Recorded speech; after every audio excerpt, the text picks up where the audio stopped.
Bon, pour cette première phase, vous retiendrez tout simplement que nous avons cherché dans un premier temps à annihiler les charges qui pèsent contre le colonel Moussa Tchebolo Kamara. Parce que quand vous voyez le parquet a aligné des éléments de preuve qui ne sont pas conformes à la loi, à part le témoignage, le parquet parle des chiffres, des certificats qui sont contestés, de la présence des recrues à Kalia, ainsi de suite. Rien de tout ça n'a été mis en relation avec la présence des accusés, notamment la présence de colonel Moussa Tchebolo Kamara au stade du 28 septembre. Oh, il faut faire le lien, établir ce lien de causalité entre les chiffres qui sont là et les personnes qui sont poursuivies pour ces infractions. Mais rien, ce lien de causalité n'a pas été établi par le parquet. Et les pieds et les mains liés, le parquet demande l'application de la réclusion criminelle à perpétuité. Ça ne marche pas. Alors que le parquet, ce même parquet, a manqué de stratégie.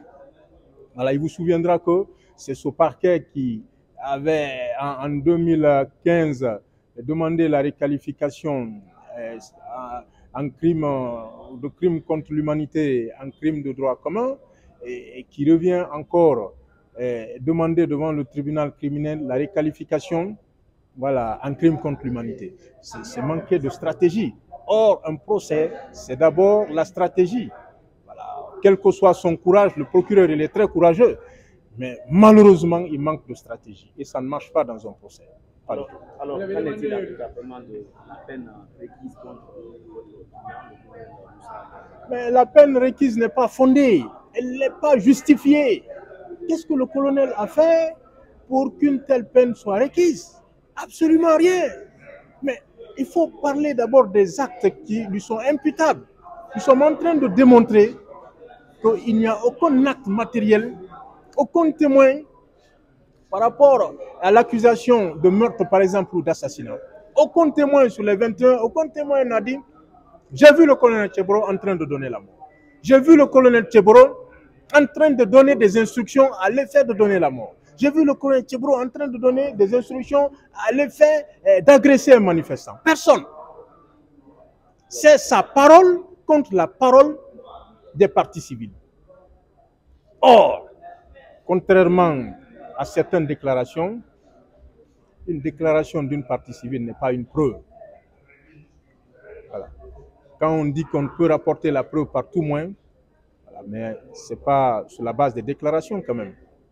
Sinon, on aurait condamné tout le monde. Que je dise tout à l'heure, oui, madame, vous m'avez agressé. Alors que vous ne m'avez pas agressé. Si le juge doit tenir compte de ce que j'ai dit, mais il va vous condamner à tort. Et voilà, il faut qu'il y ait un témoin crédible pour dire oui, ça s'est passé devant moi. Et voilà les circonstances. Vous pensez que les témoins ne sont pas crédibles? Il y a certains témoins qui sont crédibles. Je vous ai parlé tout à l'heure de Boubacar Al-Gassimou, le journaliste, votre confrère, mais très crédible et intègre. Il est venu, il a dit oui, le colonel n'a pas menacé. Hein? Le colonel a demandé, a plaidé pour le report du meeting et pour sa délocalisation au stade du 28 septembre. Voilà, c'est ça le témoignage. Vous estimez qu'il n'y a aucune preuve retenue contre votre... Non, aucune preuve, aucun élément de preuve qui indique que le colonel a commis les infractions pour lesquelles il est renvoyé devant le tribunal criminel. Or, en cette matière, il faut des preuves, encore des preuves, rien que des preuves. Vous avez aussi demandé au président de rejeter certaines constitutions de partis civils. Oui, de déclarer irrecevable certaines constitutions de partis civils. Parce que ces constitutions de partis civils, vous vous rappelez, on en discutait au moment où ces déclarations étaient faites devant le tribunal. Ces constitutions de partis civils sont irrégulières. Au terme de l'article 6 du Code de procédure pénale, une action civile n'est plus recevable après l'expiration du délai de prescription de l'action publique.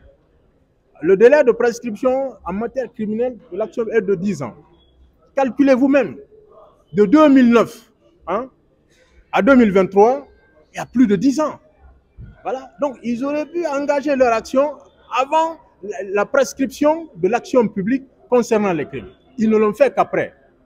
Donc, leur action est frappée voilà, d'irrécevabilité. Par conséquent, vous jetez carrément la peine requise contre votre client. Mais évidemment, vous savez, la peine, une peine, c'est l'élément extérieur, c'est ce que tout le monde voit, c'est le résultat qui est toujours attendu. Mais cette peine-là doit correspondre aux faits commis. Et si vous ne dites pas ce qu'il a fait, c'est ça la logique. Et vous venez dire, voilà, il faut appliquer une peine sévère. Hein? Mais même une peine légère, a fortiori une peine sévère, alors que toi, le procureur, tu n'es pas parvenu à démontrer. Hein? Oui, mais il faut démontrer ce qu'il a fait. Voilà. Tu as envoyé des témoins. Aucun témoin n'a dit qu'il a vu faire ci ou ça. Les partis civils ont envoyé des témoins. Et ces témoins-là viennent le décharger. Pour dire non, ce que les autres ont dit, c'est faux. Il n'a pas menacé. Voilà. Donc, on ne parvient pas à démontrer c'est quoi le guet-apens.